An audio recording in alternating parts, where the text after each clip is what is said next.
come una cella. Quando la miseria infama per natura, io per vascetielle e per baracca, si rosicava matarazza e mura, e chi teneva i soli cinti e sacca.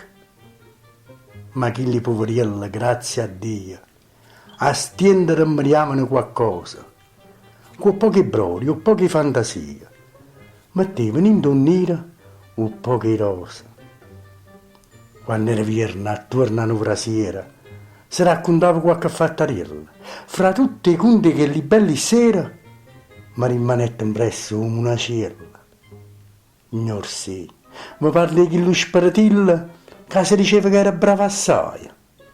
Io l'aspettavo sempre la piccerilla, ma a casa mia non ci veniva mai. Chissà perché poi a casa di Margherita qualcuno malignanno sosteneva che appena si nasceva sua marita, come una cella d'anno accompariva. Certo è che quelli in un pari misa pigliai l'atteggiamento di una papessa, cagnava tutti i giorni una camisa e divisor da gente contro essa. Era uno spratillo benestante, che rifrescava spesso a Margherita, spassando sindolietta a fallamanda, perché non vi ingucciato il marito.